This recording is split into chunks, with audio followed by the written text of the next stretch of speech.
Good morning. Welcome to the Unitarian Universalist Church of Urbana-Champaign. I'm Brian McDermott, a member of your Board of Trustees. We are an intentionally inclusive, welcoming community dedicated to peace and justice, and we celebrate your presence here. We have large print programs, large print hymnals, and hearing assistance devices available from the ushers if any of those items are helpful to you. Please check that your phone is silenced. Thank you. A special greeting to families and children.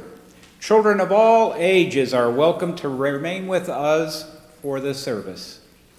There's child care for children 5 and under today downstairs, but no religious education. Audio can be heard in the fellowship hall for those who may need to leave. You may re-enter the sanctuary quietly at any time. We are starting a new invitation for those feeling quiet this morning. If you prefer to remain quiet during the time of greeting, please stay seated and place your hand on your heart, and your wish will be respected. Those who wish may now take a moment to say good morning to those around you, with special attention to our guests and newcomers.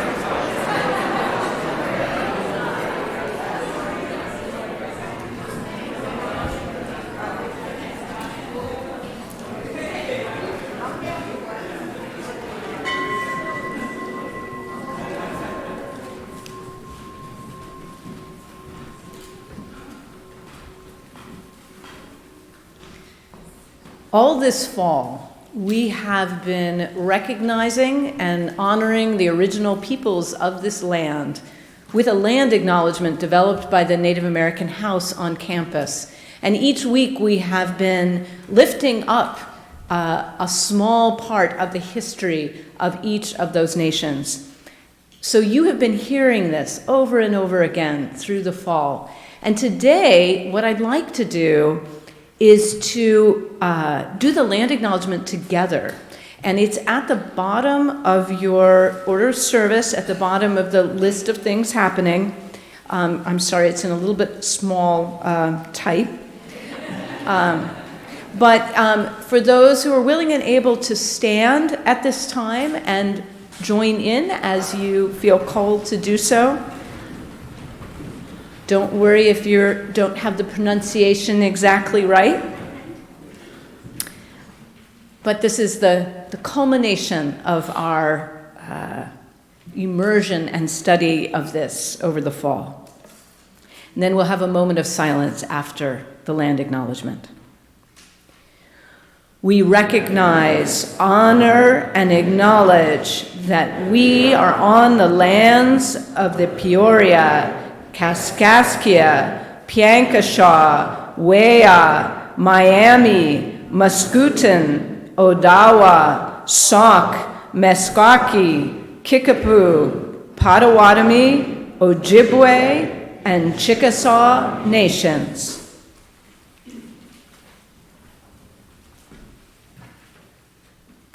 And we recognize that we are on land that holds the struggles and fight for their identity of each of these nations.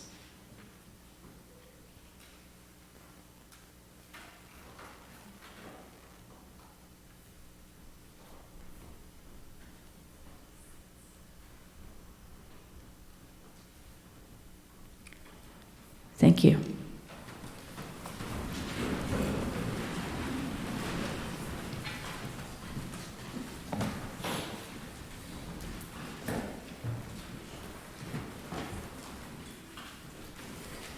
Good morning. So please join me for the words of our chalice lighting found in your order of service. As we kindle this flame, we remember that awe is our birthright, born in the stars, illuminating our ordinary moments like a flash of primordial light.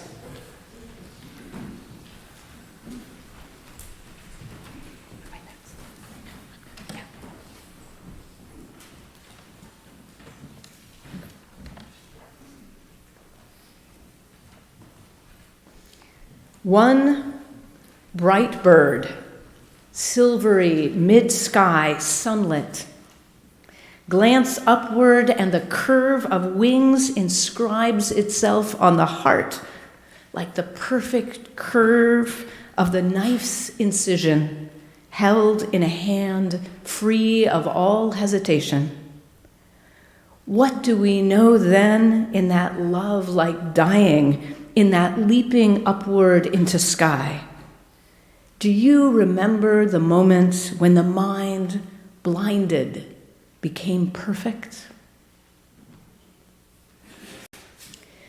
As Einstein said, there are only two ways to live your life. One is as though nothing is a miracle. The other is as though everything is a miracle. Our theme for this month of December, this month of the deepest dark and the return of the light, is awe. That mystery that dances on the edge between fear and joy, that breaks through our ordinary living, illuminating the heart for a moment like a sunlit bird glimpsed in an open sky. Our song for December will be Light, based on words written by Swami Vivekananda, a 19th century Vedanta monk and teacher. He brought Hinduism to America at the 1893 World Parliament of Religions in Chicago, and then spoke at Unitarian churches across the country. So it is appropriate that we will be singing his words this month.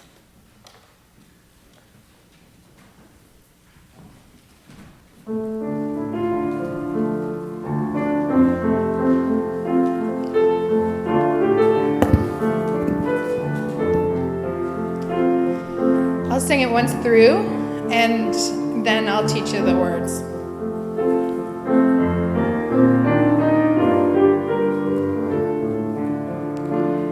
I look behind and after and find that all is right in my deepest sorrow.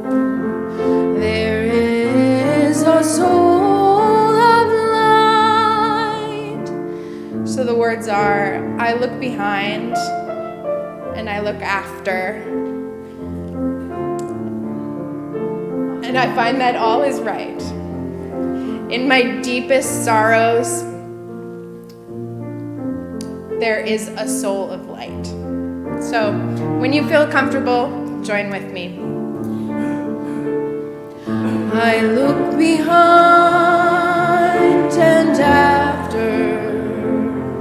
and find that all is right in my deepest sorrow. There is a soul of light. Let's do it a couple more times. I look behind and after and find that all is right in my deepest sorrow.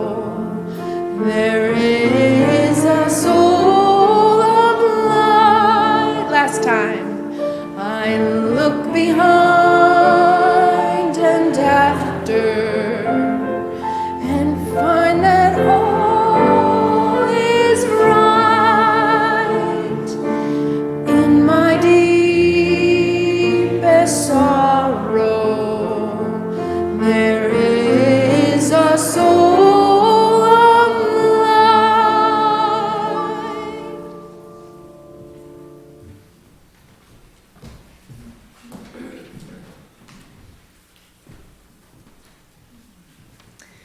Again, we have the words of Albert Einstein on awe, creativity, and the birth of religion. The most beautiful thing we can experience is the mysterious. It is the source of all true art and science. They to whom this emotion is a stranger, who can no longer pause to wonder and stand wrapped in awe, is as good as dead. Their eyes are closed. This insight into the mystery of life, coupled though it be with fear, has also given rise to religion. To know that which is impenetrable to us really exists, manifesting itself as the highest wisdom and the most radiant beauty which our dull faculties can comprehend only in their most primitive forms. This knowledge, this feeling, is at the center of true religiousness. In this sense, and in this sense only, I belong in the ranks of devoutly religious men. It is enough for me to contemplate the mystery of conscious life perpetuating itself through all eternity, to reflect upon the marvelous structure of the universe which we can dimly perceive, and to try humbly to comprehend even an infinitesimal part of the intelligence manifested in nature.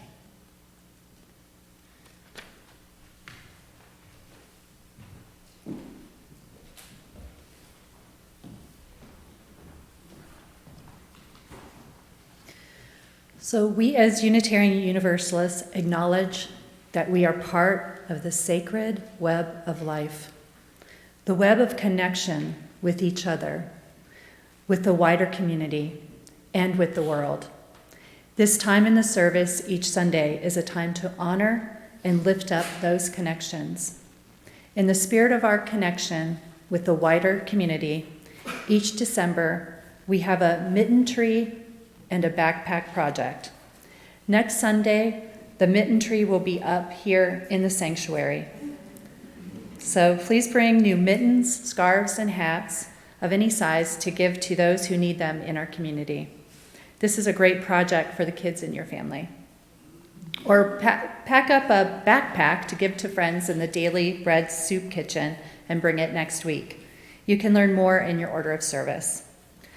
Next Sunday, we will also have a child dedication for Max and Mary Folt's baby, Darwin. Please come, welcome him into our circle of love and care. And if you are seeking ways to spiritually deepen during this holiday season, you are invited to a multi-religious Sufi service in honor of light next Saturday at 7 p.m. May our commitments to each other and the wider community bring greater goodness, depth, and happiness to all. Each Sunday, we share our Sunday offering with local and national organizations in alignment with our values, voted on by members and friends of UUCUC each year. In December, our shared offering goes to our partner Unitarian churches in India and Transylvania. These relationships between our religious communities have continued for decades. And next week, you will hear from our own Kathleen Robbins, who visited Transylvania this year. Half of the cash in our offering will be given to our partner churches, or you can write a check with partner churches in the memo line, and the whole amount will be given. Please consider giving generously and living out our faith. The offering will now be taken.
Thank you for your generosity expressed in this and so many other ways. So each Sunday, we bring our individual joys, sorrows, and concerns to the sanctuary, and we light candles for these joys and sorrows. There are candles at the table, at this table, and at the table at the back of the sanctuary.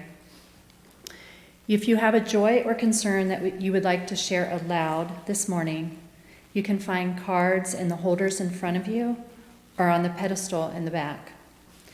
You can bring them forward to the wooden tray here on the front table. Please write carefully so the minister can honor what you write. There are words to a blessing song in your order of service. You are invited to join in song or just let it wash over you. You are invited forward at this time for our candle lighting.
Action, meditation, and prayer.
While we were sitting in reflection just now, I heard a baby cooing, and it made me smile because it seems to fit so well with what I'm about to share.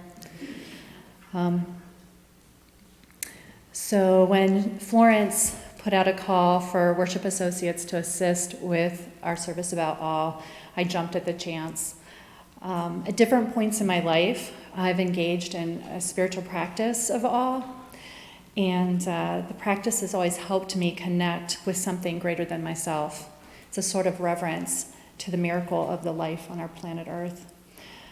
When I hear the word awe, I instantly become transported in time to moments where I felt connected to something much greater than myself, something ethereal. Giving birth to my first child is an example of one of those times. At the time, I was living in California, far from family and friends who were living in Ohio. And though I was excited about becoming a mother, I was also full of trepidation because of the lack of social support. So the following is an excerpt from my journal 9 days after the birth of my first child.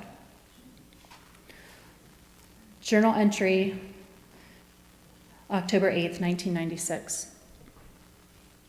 Sierra Jessica Benson arrived Sunday, September 29th, 1996. She is so beautiful. I think she has Rick's facial features, especially her upper lip. And she has hair, something I did not have as a newborn. I was in labor for 10 hours, but I thought the labor went fast and relatively little pain. The last 10 minutes was the only painful part. However, Rick and the doctor thought the labor was horrendous. No lie, he was going to take pictures and everything, and he did nothing. He stood in horror. The birth was full of complications, and I was running a fever, which increased after the delivery. During delivery, her head popped out, but her shoulders got stuck. So it took a bit to get her out, and she had to stay for 3 days after the birth because of a low APGAR score and concern that she may have developed an infection because of the complications. At the end of the 3 days in the hospital, she was perfectly healthy, and I experienced my first day truly alone with her. As I gaze upon her, what I think and how I feel are so difficult to put into words: wonder and awe. She has the biggest brown eyes, tiny, delicate fingers, and adorable miniature feet. I literally have cried tears of joy because she is so beautiful, and I can't believe that I am her mother. To think this incredible human being was conceived and created through a spark of love, then evolved from this first sonogram where she looked like a little peanut with a heartbeat to this gorgeous human with 10 fingers and 10 toes. She's my miracle. As I reflect on this journal entry from 23 years ago, I am struck by wonder and awe that I helped create such an exquisite person.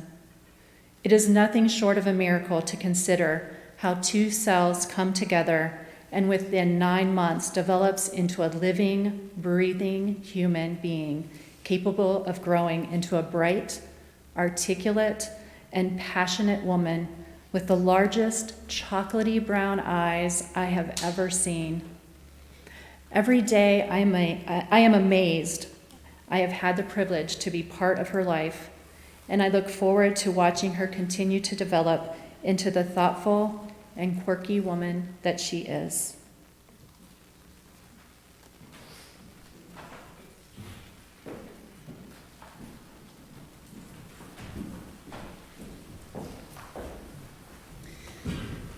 The 12th century philosopher, abbess, and composer Hildegard von Bingen is the author of the text that we're about to sing. Would you rise and body your spirit to sing hymn 27, I Am That Great and Fiery Force.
I hope that by this time in the service, you have felt at least a few tingles of awe, whether it was in the beauty of those three pure voices in our opening song, or in hearing Teresa's words and remembering the births of your own children, or whatever the moment was for you. I hope there's been a little taste of awe this morning.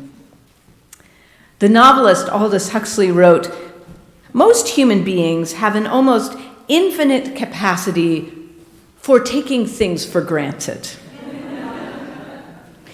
In thinking about awe for this service, I realized it is nearly the opposite of boredom, of world weariness, of taking things for granted.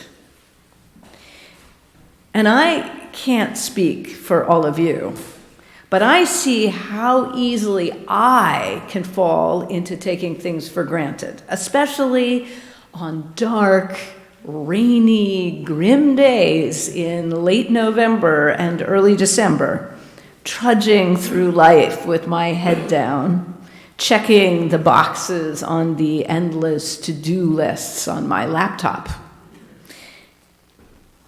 And awe is often unfairly relegated to the realm of the religious or the extraordinary, the awe of the worshiper for the worshipped, or the cliffs of the Grand Canyon, or the jagged peaks of the Grand Tetons.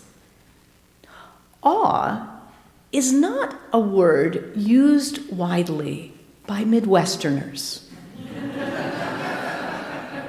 It's a little, I don't know, much. And yet, William Blake wrote, "If the doors of perception were cleansed, everything would appear as it is, infinite." Now, I'll admit, William Blake was not a Midwesterner by any stretch of the imagination. But maybe a little bit of awe would be good for us. And maybe we don't have to get on an airplane and fly to the Grand Canyon to touch awe.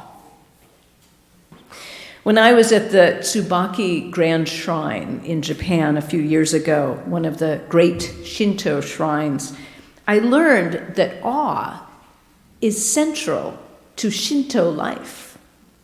That anything that evokes awe is the realm of the kami, of the sacred. A rock formation, a waterfall, a mountain, a river, an ancient tree, or even a great human being. But perhaps that is even too grand for us Midwesterners. Perhaps awe is even closer to ordinary, daily life.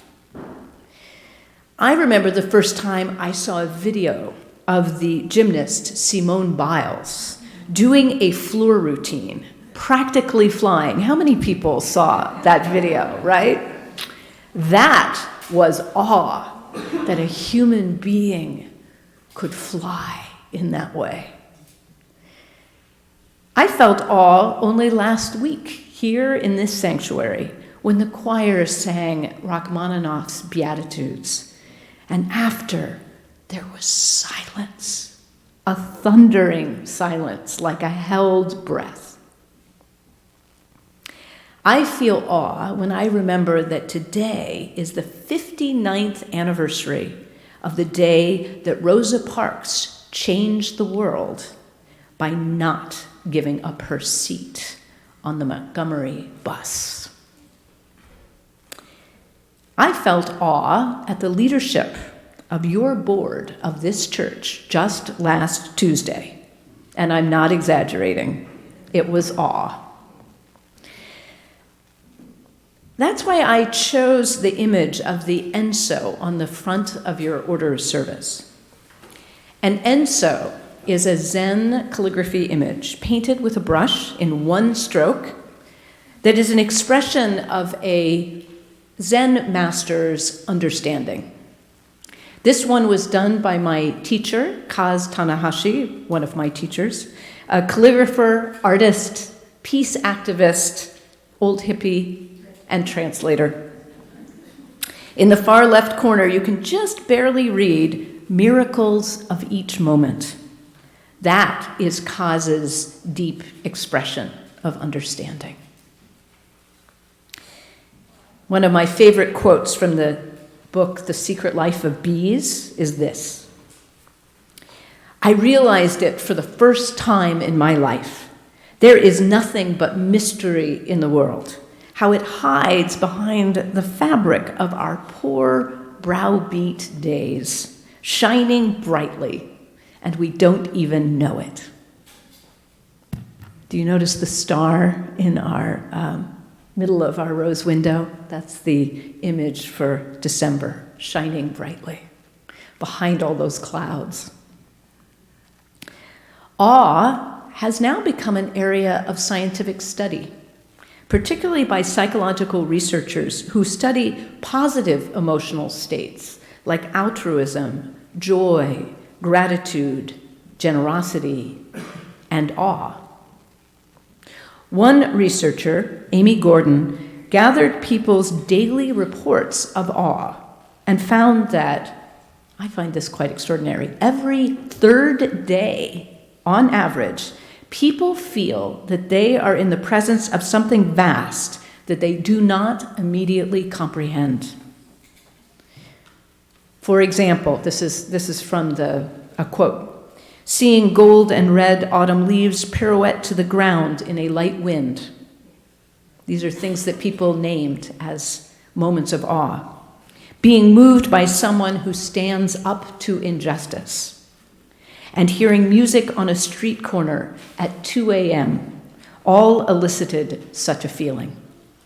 Intriguingly, each burst of daily awe predicted greater well-being and curiosity weeks later.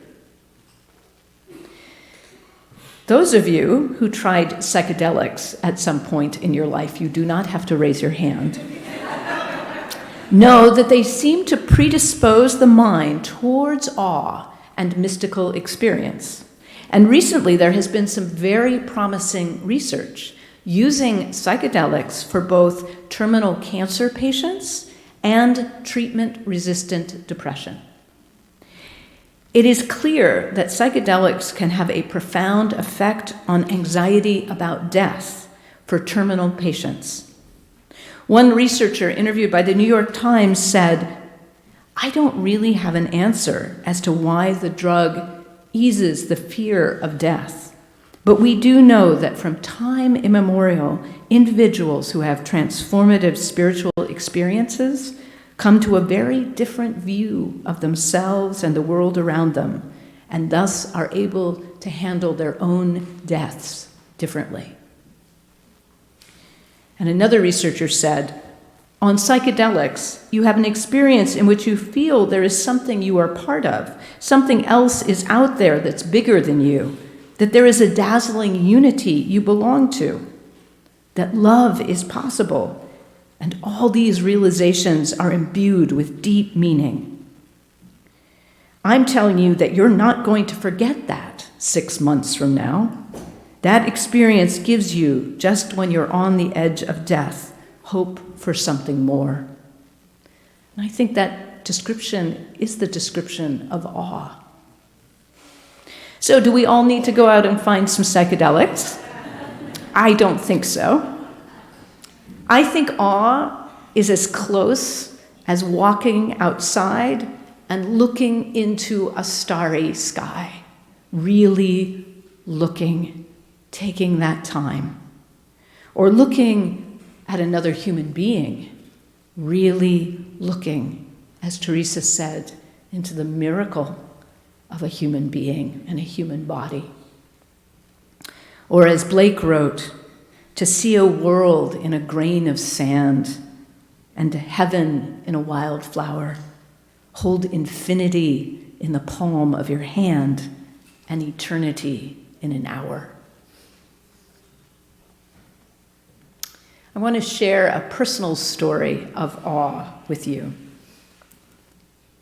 One of the most beautiful sights I know in this whole wide world is the rising up, just after dawn, of thousands upon thousands of snow geese and sandhill cranes from the wintry wetlands of the Rio Grande in southern New Mexico. Seeing this is like seeing the first day of creation. For 3 winters in a row, I went to the Bosque del Apache National Wildlife Refuge with a friend. It became an annual renewal of wonder. We would stay nearby in a little town and then wake up in a bitingly cold New Mexico dark, an hour or more before even the faintest glimmer of dawn, and drive to the refuge, driving with the windows open to the cold night air, listening for the speaking of geese in the dark, the stars big and bright above us. Eventually, there would be just a hint of light in the east. We could see the water, but not the birds, just their sleepy calls beginning to build. All around the refuge were our fellow pilgrims, waiting too, some of whom had traveled across the country or even across the world for this moment, this daily miracle. We'd pile out of the car and wait, binoculars ready. Then time would speed up somehow, and the light would come fast, and we could see the birds. Spread out before us were hundreds, no, thousands, tens of thousands of sleeping sandhill cranes, knee-deep in the water, their heads still tucked into their warm tail bustles. A few began to move like slow dancers. And between them and beyond them, like a drift of snow, are the geese, wide awake, calling to one another louder and louder and louder, and urgency surging through the flock. And the water would be still, mirror-like, with the birds reflected in it. Then the eastern horizon would be stained with orange and pink. And the human anticipation would be building too. There'd be huddled people along wooden decks and walkways along the edge of the road with spotting scopes and cameras, nearly silent as they wait. Then, without warning, it's time for the geese to rise. With a sound quite literally like a freight train, voices lifted and thousands of wings beating the water and then the air, 2, 3, 10,000 geese rise up at once into the now blue sky, the black tips of their wings only accentuating their utter snowy whiteness. We'd lean backward, half in flight ourselves, as if we were briefly members of that ecstatic flock. I have felt like my heart was going to leap out of my chest as the geese circled higher and higher, headed out into the dawn. And then the geese would be gone, their calls fading. But there were still the cranes. They'd drift across the ponds as if they were dreaming, wreathed in mist, sometimes calling out in their strange, purring, bugling voices, sometimes leaping into the air for a moment, a prelude to their spring courtship dances.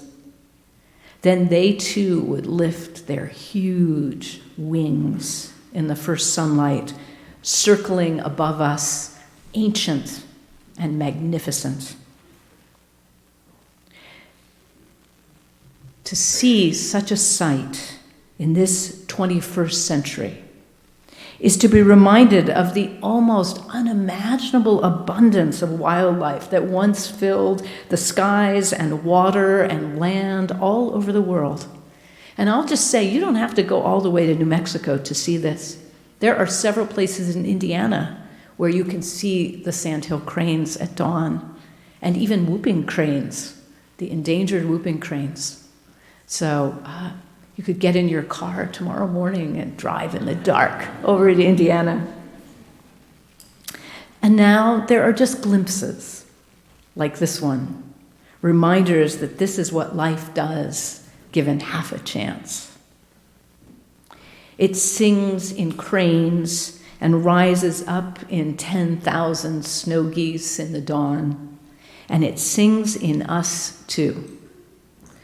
Whatever our troubles as a species, and they are myriad and legion, we are also animals that would come to a place like the Bosque del Apache before dawn and stand there together, just to be reminded of the deep grace at the heart of the world.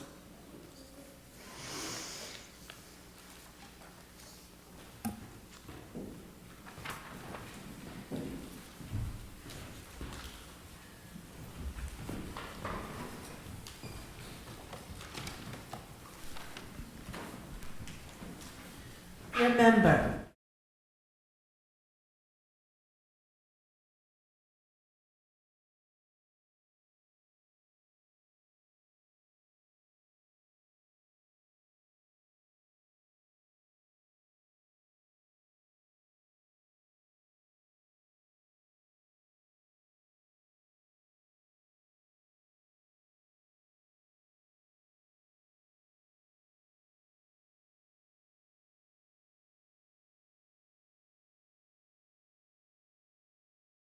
Birth, how your mother struggled to give you form and breath.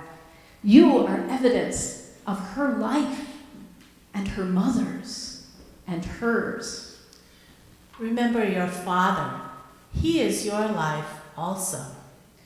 Remember the earth whose skin you are. Red earth, black earth, yellow earth, white earth, brown earth. We are earth.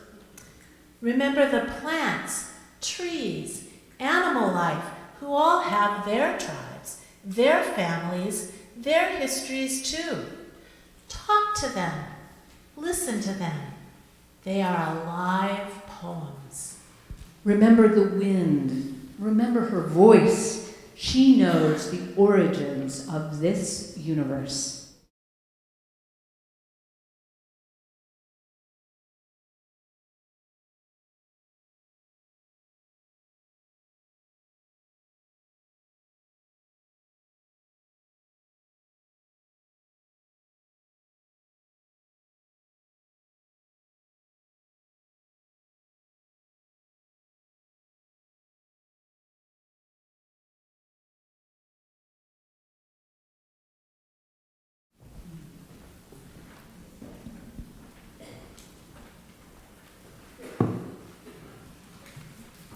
Would you stand in body and spirit to sing hymn 9, No Longer Forward Nor Behind?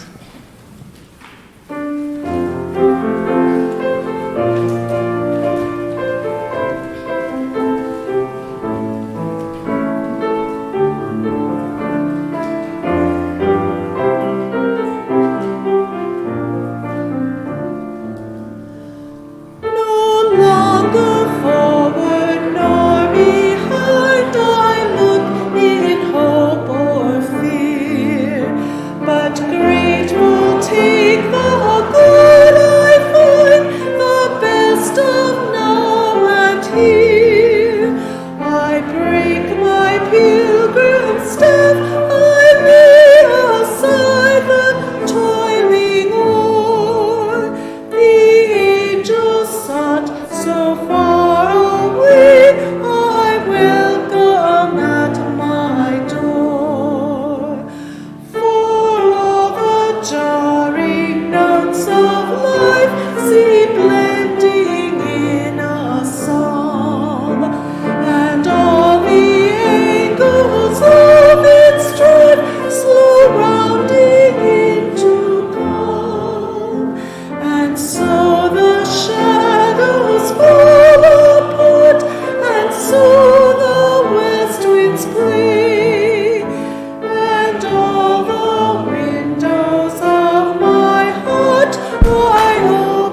is my wish for all of us on this December morning, that we find the awe in our ordinary days, awake to the miracles of each moment. May it be so.